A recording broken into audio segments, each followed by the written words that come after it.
What is up, everybody? My name is AJ Murphy, and we are back.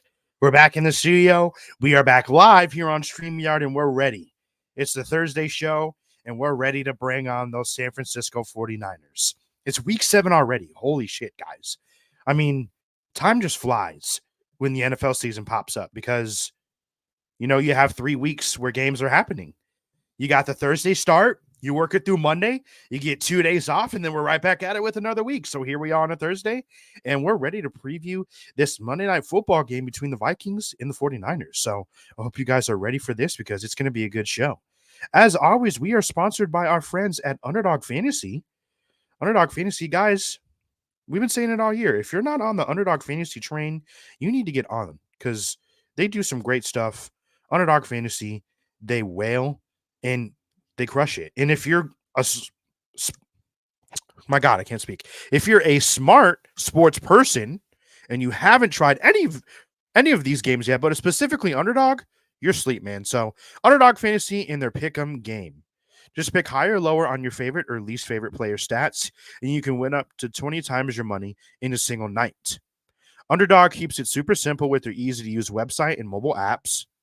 Pick between 2 and 5 players to fill out your Pick'em entry, get every pick right, and take home some cold hard cash. Use the code 10K and get your first deposit doubled up to $100 by Underdog. Once again, put our code in 10K for that free deposit match. I mean, even if you don't want to sprinkle a little bit of dust on there, you throw in 10, that deposit match, that 10K code doubles it, we'll give you 20. So, I mean, yeah, that's just what you got to do. So, Thursday Night Football today. A little bit of an interesting matchup, Saints and Jaguars. I feel like if we would have seen this matchup in the past couple seasons, it would have been an automatic no watch. Yep, this is laundry night. Yep, this is date night. Yep, this is do whatever you need to do around the house. This is chores night. I'm not going to sit down and watch this type of game. But now the Jags are legit. I would say, they're 4-2. Trevor Lawrence is the real deal. I think we've all seen that. He will play tonight. Had a issue with a knee. Did some stuff in pregame warmups. He's going to go. How effective he'll be, I'm not sure. And then the Saints. The Saints, they're decent, but they have a crazy defense. Probably a top 5, maybe top 3 unit when it comes to defenses in the NFL. So, just that whole action. Trevor Lawrence, maybe not 100% versus that Saints defense. It's going to be an interesting matchup tonight. So finally, hopefully this will be something good because not even just the last couple, mostly all of the primetime games this season have been pretty bad. Like, just not interesting. No high scores, no crazy plays, no viral moments. Like, it's just been pretty snoozy. So, yeah, but tonight we've got a couple things. I'm liking ETN on just about everything. If Trevor Lawrence isn't 100%, then maybe they lean on the run game a little bit more. So ETN, I like him for a couple things on Underdog. He does not have a spicy pick in his lineup. So that's too bad because we always love to get spicy. One thing I do like tonight, Chris Olave receiving yards. Chris Olave has been crushing it, and opposing wide receivers against the Jags cornerbacks have been crushing it. A lot of guys have gone over 80, 90, 100 yards and had huge games. So I expect Chris Olave to do the same tonight. His line is looking 62.5 receiving yards. Yeah, definitely bump the higher. Definitely bump the higher because he's going to be getting a lot of work. In the past game, I also like Rashid Shaheed. Try and say that 5 times fast. For a spicy pick, over half rush receiving touchdowns. So 0.5 touchdowns. That'll double your money on the pick'em slip. So a couple things for you guys there if you're willing to get greasy with some Thursday night football. Well, we're going to go ahead and get into the preview here today. Like we said, Vikings-Niners, Monday Night Football, it's going to be juiced. Like, this was one of those matchups where when you saw it on the calendar, when the schedule got released in May, that you were like, oh, yeah, it's going to be a banger. Now, we came into the season, we're 2-4. The 49ers are an unstoppable beast machine. They're 5-1. they slipped up last week. They lost to the Cleveland Browns, but Cleveland has an insane defense, probably a top 3 unit. It seems like they've given everybody trouble that they've played this year. So, and then the 49ers had a couple people go out in that game. Trent Williams went out. He ended up coming back into the game, but he was seen after the game on Sunday in a walking boot. Deebo Samuel, Christian McCaffrey, they both got hurt. They didn't return. As far as those guys go, we're not really going to get anything as far as a tip-off one way or the other if they're going to be good for Monday night. I believe the injury report today, Thursday, said that CMC, Deebo, and Trent Williams were all limited participants in practice and that they were going to be day-to-day, per Kyle Shanahan. So that's probably them trying to, be a little bit sneaky about it, be a little bit covert, not give away too much. And, I don't blame them. Because if you can keep your opponent on your toes with who's going to be in there and who's not, that's the right way to go. So I think either way, from what I'm hearing with McCaffrey, it's an oblique injury, something that's more related to your torso core, like a muscle. I'm not a doctor, but for him, it's going to be more of a pain tolerance thing. I don't think McCaffrey's really had to play through any injuries, so this would be interesting to see if he gets out there on the field. And if he does, if he's, a regular guy, if he gets his regular 70, 80% snap workload, or if they mix in a little bit of Jordan Mason, if they mix in a little bit of Elijah Mitchell. I mean, the 49ers have proven it doesn't matter who they have. Jeff Wilson, Elijah Mitch, Jordan Mason, they'll roll out there and they'll run for 80 yards and a touchdown easy. So, I don't really think, if they roll with the backups, it's going to be too much different. But McCaffrey is a beast. He could be one of those guys that's up there as far as a non-quarterback this year. He's definitely up there for Offensive Player of the Year. Let's take a look at what the odds are for Offensive Player of the Year, because he has to be like close to the top of the list. Okay, so Tyreek Hill plus 150, then Christian McCaffrey is next at plus 230. So, yeah, that explains it. Tyreek Hill is just on a freaking tear, but McCaffrey is right behind him. And if Tyreek Hill wasn't doing the insane shit that he was, outrunning a quarterback seems like every week for a deep ball touchdown, I think Christian McCaffrey would run away with that award, no doubt. So, it's going to be interesting to see if Christian McCaffrey works into the mix, if Deebo works into the mix. I don't want to say I'm not worried about Deebo, because Deebo is crazy good. He's super talented. But it almost seems like the offense does better when he's not in there. And he's missed some time. So they're kind of used to having to play without Deebo Samuel. Brandon Ayuk this year has been crushing it. He's shown that he can be a wide receiver 1 on just about any other team. If you have him in anything fantasy football related, you know that he's up there as one of the top wide receivers in fantasy football. He just puts up a ton of points. So Brock Purdy, he's looked great. And it all comes back to Brock Purdy. Last year, he stepped onto the scene, looked super good. They got hurt in that field game, and everyone felt super bad for him. This year was like, okay, well, was that a fluke? Is it the system? Is it blah, blah, blah? Well, he's come out and proven that it's not a fluke. Brock Purdy, he looks pretty good. And even his name has been thrown in there for the MVP conversation, and I can't doubt him. He's looked super good. He's come in there, and I don't think he's really, cost him any games.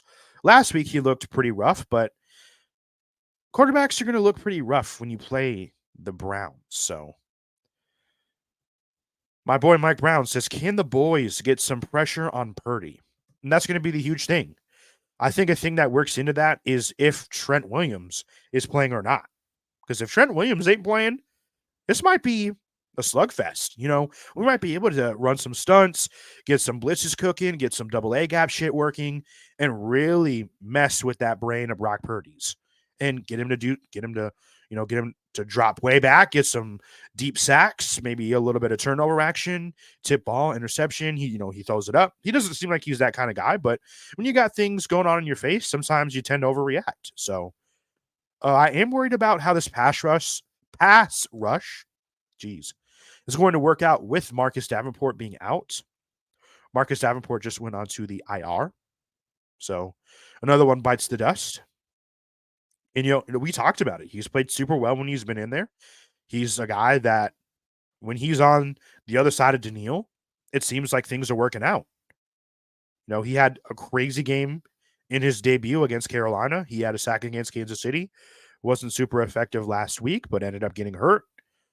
So I think it's going to be on those other guys, DJ Wanham. It's going to be on the safeties, Josh Metellus. Can we cause some havoc? Can we get some blitzes cooking? And can we get home on those guys? Because that's going to be the key to slowing down this 49ers offense. Because if you let Brock Purdy drop back, get some time, and work some people open, we're gonna get worked. There's just no way. Our guys, the defense is not good enough to hang with. I mean, maybe Byron Murphy can hang with Ayuk. I hope so. I sure hope so. He's looked pretty good the past couple weeks. Came up with an INT last week. George Kittle is still a thing. And George Kittle is insane. Like, he's one of the best run blocking tight ends. He's a psycho when it comes to that shit. He almost invites the contact. He's that type of dude. And every once in a while, he just has one of those games where he just goes crazy. He had that a couple weeks ago against the Cowboys, 3 touchdowns, almost 30 fantasy points if you're into that. So maybe we've missed him on that, but I wouldn't doubt George Kittle, especially if Debo's out. They're going to have to throw it to somebody. So maybe it's a little bit of Kittle, a little bit of Ayuk mixing in, a little bit of Jawan Jennings mixing in as well. So again, it's going to be really tough to see how we play, but we're going to know a little bit more once we get closer to game time if those 3 that we talked about, McCaffrey, Debo, Trent Williams, if they're going to be playing or not. I think once we get clarity in that situation, we're going to be good to go. So, you cause some havoc for Brock Purdy, we can make some things happen. On the other side of the ball, I'm a little bit more concerned. I'm a lot more concerned, actually. No Justin Jefferson. He won't be there. So we're going to have to make some things happen with this passing game. And the 49ers defense is probably the top unit defensively in the NFL. Fred Warner is psycho. He's so good. I can't even believe how good he is. Nick Bosa, insane. It doesn't matter what side he lines up on, left or right. Christian Darrisaw, Brian O'Neill, those boys are going to have their hands full with him on Monday night. Their cornerbacks, they're decent. They can get by. Talanoa Hufanga is an excellent safety on that back end. He comes up, gets a lot of picks. He hits it super hard. He's super instinctive. It almost seems like he's always in the right spot. He's always around the ball. So it's going to have to be a big passing game week, I'm thinking, because we haven't seen the run game get going so far at all this year. And it would be kind of weird irony, Vikings type irony, that against the best defense in the NFL, we finally get the run game going. So maybe we have that working for us. Maybe Alexander Madison, Cam Akers, they come out, throw a little bit of thunder lightning action on the bit, and they get some things mixed in. We have to see this running game get going at some point. But for us to succeed, we're going to have to be able to get some points on this 49ers defense and put together some good drives. And that goes for both halves.